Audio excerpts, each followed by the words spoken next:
I'm ChangeDaChannel, and this is Debunk This, a show for debunkers to do their thing, as well as for the choir to have a reference point. So many people find it hard to believe that we're being poisoned, tested on, lied to, that plans are documented to control and contain us, as well as kill us by the powers that be. That indeed conspiracies exist, and that not everyone who speaks of it is a nut job, or else you're going to have to call yourself a nut job. I mean, because whether it's OJ, Michael Jackson, 9/11, Rodney King, everyone speaks of conspiracies. Now, this show isn't about why they do what they do. It's about the fact that it has and is being done. Now, this show won't be covering hours worth of evidence. We will focus on some elements, keep it simple, and keep it to the point. False flag operations are covert operations used to deceive the public in such a way that the operations appear, though, that they were carried out by other entities. The name is derived from the military concept of flying false colors.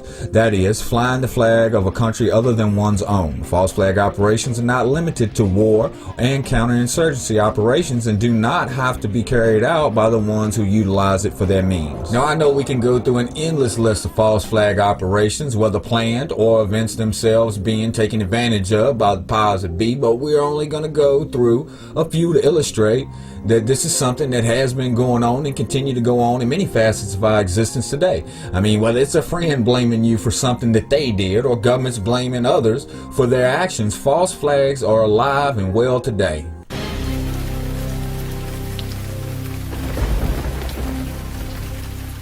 On the 18th of July in 64 AD, Rome, the then capital of the Roman Empire, was almost consumed by fire. This has become known as the Great Fire of Rome. Most historians blame Nero, the then emperor, for causing this blaze. The fire broke out in the merchant area of the city and burned for 6 days and 7 nights. Almost 70% of Rome was destroyed. Rumors arose which accused the emperor of ordering the torching. There was also speculation of him standing at the summit playing his lyre as flames devoured the world around him. These rumors were never confirmed. There are also reports of Nero rushing to Rome from his palace and running about the city all night without his guards, directing efforts to quell the blaze. These rumors did not stop, and Emperor Nero was looking for a scapegoat. Nero started spreading the word that a young religious cult, the Christians, had started the Great Fire. The citizens of Rome bought this lie. Peter was crucified upside down at his own request, and Paul was beheaded. Hundreds of others were fed to the lions and smeared with tar and set on fire to become human street lamps. Now, the fire had devastated a vast area of Rome, and this is where Nero built his palace, which he had plans for before the Great Fire. Now, one should not question whether Emperor Nero started the fire or not. His reaction was to blame the Christians, even though there was no evidence of them starting the fire. This is the first documented example of a false flag operation in history.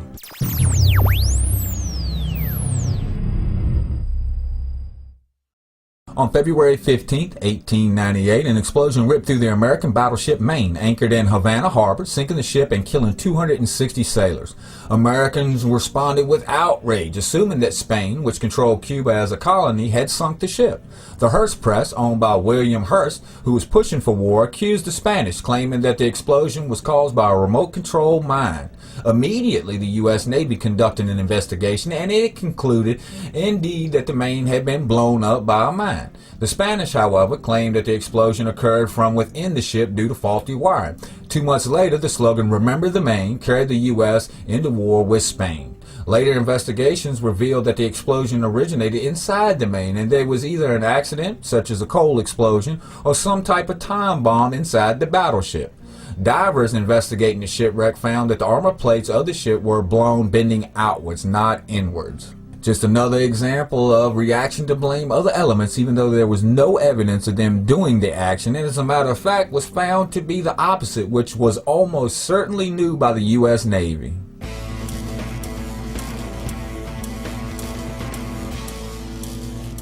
On February 1st, 1964, Operation Plan 34 Alpha commences. U.S. and South Vietnamese naval forces initiate Operations Plan 34 Alpha, which calls for raids by South Vietnamese commandos operating under American orders against North Vietnamese coastal and island installations. Although American forces were not directly involved in the actual raids, U.S. Navy ships were on station to conduct electronic surveillance and monitor North Vietnamese defense responses under the program called Operation DeSoto Patrols, which were part of Operation 34 Alpha.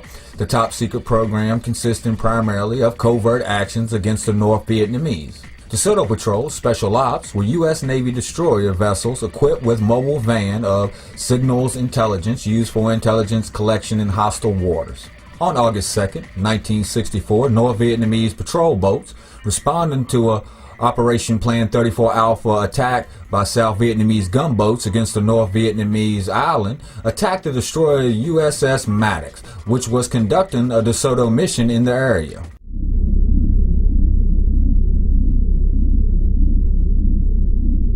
Call a group of 15, 20 people together from the Armed Services and Foreign Relations, tell them what happened. A good many of them are saying to me, right, I've been thinking about this myself, and I thought that they're going to start an investigation if you don't, and you got Dirksen up there, and he's saying you got to study it further and say to Mansfield, now the President wants you to get the proper people, and we come in, and you say they fired at us. We responded immediately, and we took out one of their boats and put the other two running, and we're putting our boats right there, and we're not running on any. Are to destroy. That's right. Right. We're going to go, and I think I should also, or we should also, at that time, Mr. President, explain this Op Plan 34A, these covert operations. There's no question but what that had bearing on it. And Friday night, as you probably know, we had 4 TP boats from Vietnam, manned by Vietnamese or other nationals, attacked 2 islands. And we expended 1,000 rounds of ammunition of one kind or another against them. We probably shot up a radar station and a few other miscellaneous buildings. And following 24 hours after that, with this destroyer in that same area, undoubtedly led them to connect the two events. Well, say that to Dirksen. And you notice Dirksen says it's...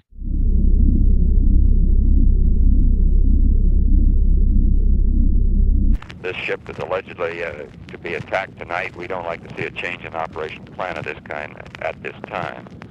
And we don't think it achieves any international purpose, so certainly no military purpose is served by it.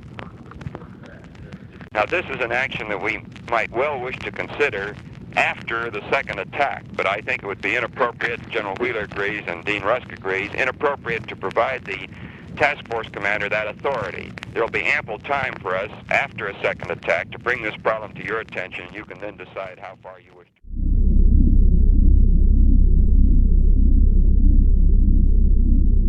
President, we just had word by telephone from Admiral Sharp that the destroyer is under torpedo attack. I think I might get Dean Rusk and Mac Bundy and have them come over here, and we'll go over these retaliatory actions, and then we ought to... I sure think you ought to agree with that, yeah. And I've got a category here. I'll call it to them. Now, where are these torpedoes coming from? Well, we don't know. Presumably from these unidentified craft that I mentioned to you a moment ago. It seems to me State and we and George Reedy ought to agree now on a statement that could be made by one of the departments, I presume the Pentagon. But before doing that, I wanted to ask your permission to do so. The statement that we would make, I would propose, would simply say that during the night hours, the 2 destroyers were attacked by patrol boats. The attack was driven off. No casualties or damage to the destroyers. We believe several of the patrol boats were sunk. Details won't be available until daylight. That's okay. All right, I just go and put that out. All right. And after this ghost attack that didn't even happen, the Tonkin Gulf Resolution, officially known as the Southeast Asia Resolution Public Law 88-408, was a joint resolution of the United States Congress, which was passed on August 7, 1964, and paved the way for the United States' involvement further in the Vietnam War.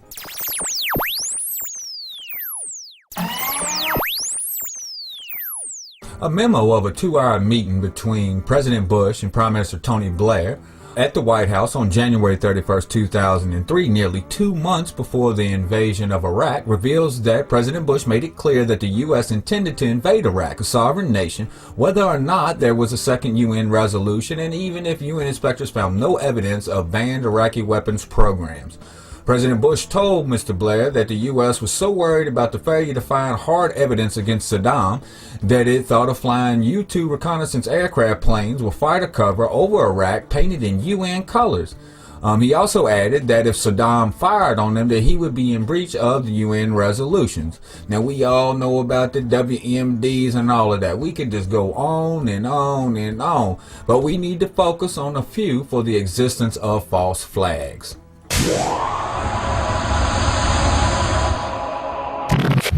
Now, in conclusion, these things have been going on and continue to go on this very day. We see it on the TV all the time. Events occurring that people will use for their political gains, regardless of if they plan them, have foreknowledge of, or just utilize the events. Most recent, I mean, we've had people pointing fingers at Obamacare opponents for attempted bombings. I mean, even though groups like the Pakistan Taliban take responsibility, it's all about pointing a finger and pushing the agenda. So to all the debunkers and the deniers out there who wonder where we come up with this stuff from, I just say, click the links. Click the links and see for yourself. Don't take my word for it. Now debunk that. Anyhow, this has been Debunk This. I'm ChangeDaChannel. I'll catch y'all next time, and I'm out.